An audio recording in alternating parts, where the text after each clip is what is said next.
The Renault Clio has been a French staple on our British roads for more than 3 decades now.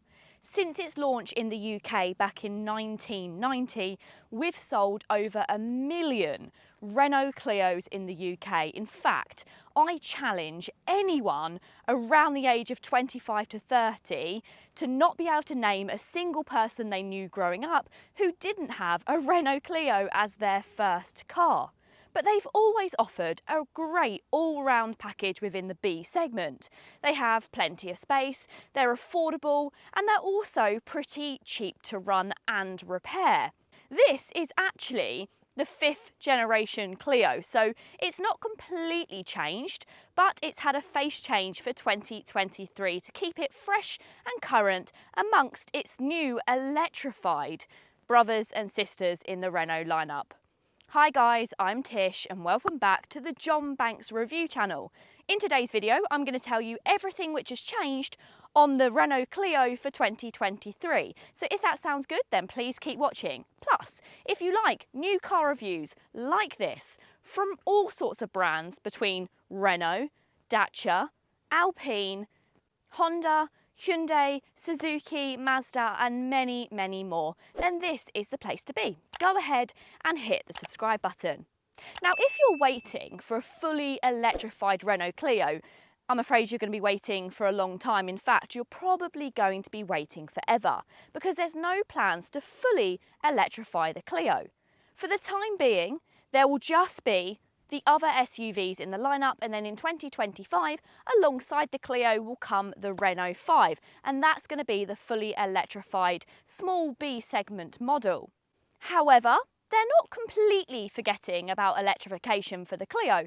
It is now only available as a full hybrid model, and that brings some wonderful, wonderful news. Existing customers of the Renault Clio hybrid will know that it's one of the cheapest cars to run. But for 2023, they've made some small revisions to the engine, which makes it more economical than ever before, only outputting 93 grams of CO2, which is seriously competitive. And because of its hybrid and electric combination, the Renault Clio can go for up to 550 miles without having to plug in or recharge.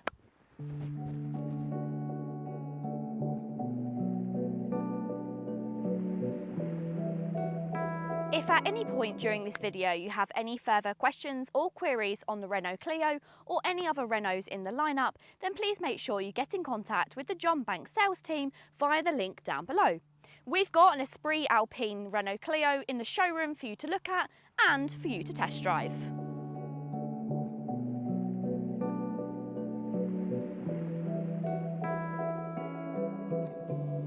Mechanically, the Renault Clio hasn't changed too much from its previous generation. However, most of the changes have come cosmetically. It's had a bit of a nip and tuck to make it feel more current and more modern, and I think they've done a really good job. It's also brought the addition of a new trim level. Previously, it was known as the RS trim, or that stood for Renault Sport. However, the brand has now moved more towards their Alpine racing division, and they've lent into that with the new generation of Clio. This is the E-Sprit Alpine trim, and that's brought some slightly sportier styling and some pretty funky wheels, which we'll talk about in a moment. Externally, you've got the same kind of shape and size as it was previously. It's very, very slightly longer due to some chunkier front and rear bumpers. However, overall, the wheelbase is exactly the same. So if you've got a previous generation Clio, you're not going to see too much difference in its size.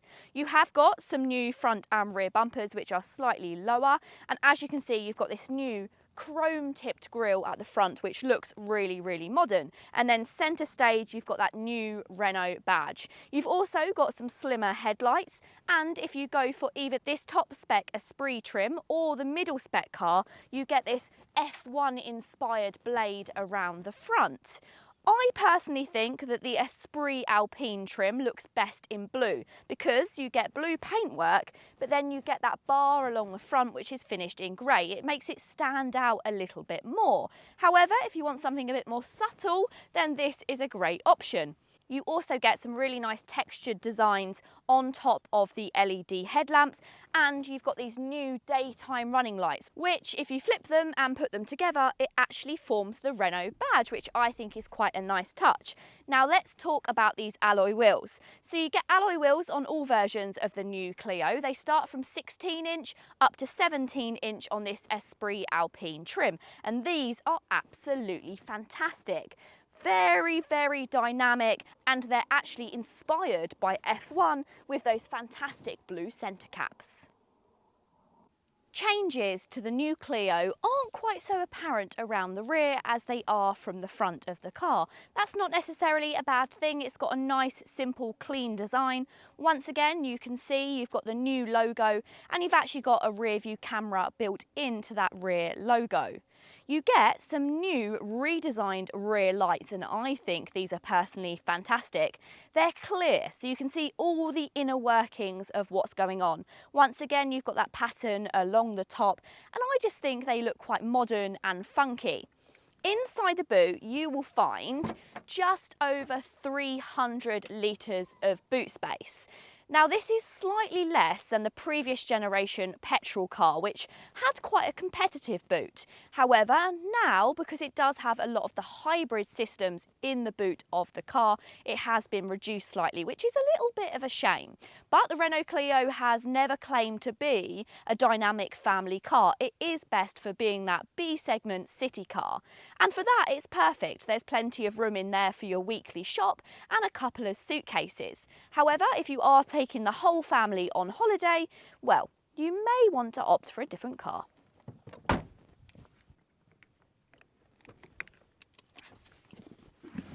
I mentioned, the external size hasn't changed that much in the new Clio, and that hasn't changed the interior space either. It's pretty good in here. It's not the best, it's not the most spacious, but actually it should be more than enough for 2 passengers in the back for carrying around friends and family. You don't unfortunately get a centre armrest, and you are missing any connectivity for mobile phones, which is a bit of a shame.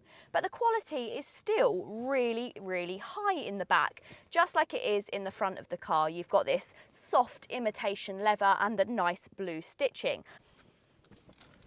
The previous Renault Sport trim level within the Clio was a big hit amongst owners, but there's no denying that this Esprit Alpine has brought it a little bit further in the way of its touch and feel and just interior quality. Previous generations of Renaults have been a little bit hit when it comes to interior quality. They weren't always the best, but that can't be said for this Esprit Alpine trim. Everywhere you touch and feel, it feels really, really high quality. This centre console is nice and solid, and you've got some really nice sporty front seats. Now these are actually externally leather look trimmed. It's not leather, and there's no leather in any of the new Clios. It's all kind of imitation leather and no animal product, which I love to see. And you've also got some of this blue stitching which runs down the seats. They are cloth trimmed on the middle of the seats, but they're really nice, and they've got kind of a textured design to them. You also get some blue trimmed seat belts, which is quite nice, and you'll find the French flag in different places within the cabin. You've got one on the seat there, and you've also got this trim around the steering wheel, which is red, white and blue. I love that. The steering wheel feels very, very high quality. You've got some chrome detailing on there. It is plastic, but it does help to give it a little bit more of a premium look. And then you have this nice grey textured dashboard. And once more, you've got the stitched French flag there. You get a ton of standard specification in the new Clio. You now get a digital instrument cluster on all versions, and you also get a touchscreen on all versions as well, although if you go for the entry-level model, that does become a 7-inch screen, and then you get the larger 9-inch screen on this Renault Esprit trim. There's one last thing left to do, and that's to take the Clio for a drive. Now, when you first jump in and you use the gear selector, you will see a different mode to maybe what you're used to. You've got your regular park, reverse, neutral, but then you'll also see a B underneath the D for drive, and this is braking or regenerative braking. What this does is, as you ease off of the accelerator, the car will gently brake itself and put that energy from braking back into the hybrid battery. It will do this without putting it into braking mode, but this just turns it up slightly and puts more energy back into the car. I love regenerative braking because if you've ever driven an automatic car and you think that they're easy to drive, well, add regenerative braking, because then that takes it one step further. You can then start to predict when you need to brake into corners, and rather than even have to brake, you can just use it as a one pedal car. Now, the Clio isn't going to bring you to a complete stop, which is a slight shame. I would have liked a slightly stronger setting, or maybe even different tiers of setting for the regenerative braking. But nonetheless, it will slow you down gradually. When it comes to handling, this has always been something that the Clio is very good at doing. Despite the weight of the added battery, it's still pretty nimble. You'll find that the steering is light enough to be able to drive around town and manoeuvre around easily. However, it's also heavy enough to still feel connected to the steering wheel and to the road. You also have a few different drive mode buttons which can be accessed underneath the infotainment system via a physical button. Here you will find your My Sense button, which is going to be kind of your comfort setting. It lightens up the steering and it makes the suspension a bit more pliable. Pop it into sport mode and everything becomes a bit more poised, and you get the full performance out of the both battery and engine combined. You also get a nice addition of a red colour on your dashboard as well. The last setting is your eco setting, so pop it into economy, and of course, as you can expect, this gives you a little less throttle response, and it just overall means that you're going to get more miles out of your battery and engine. And that really is a highlight when it comes to the Clio, that combination of the amount of miles that you get.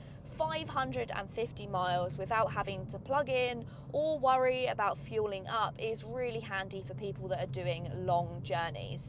And talking of long journeys, if you go for this E-Sprit Alpine trim, you get adaptive cruise control with stop and start. So this means even when you're sitting in traffic, the car is going to pretty much control your speed and almost drive itself.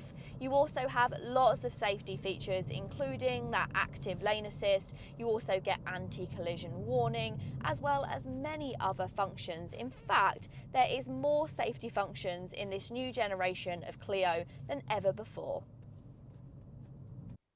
So changes may not have been quite as significant as some people may have been hoping for the Renault Clio. However, there's that saying, isn't there? If it's not broke, then don't fix it. And I think that's very, very apparent in the Renault Clio. It's always been a fantastic B segment car. It offers a ton of space, you get lots of equipment as standard, and customers of the strong hybrid previous generation car will know that they're really affordable to run. So what do you think of the changes? Have the odd face changes around the exterior and interior been enough to keep the Renault Clio current? Or do you think they needed to do more? Let me know in the comments down below. If you are looking to purchase a Renault Clio or any other car in the Renault lineup, then please make sure you get in contact with John Banks via the links down below. I really hope you've enjoyed this video today, guys. If you have, then please go ahead and hit the subscribe button to never miss another review like this.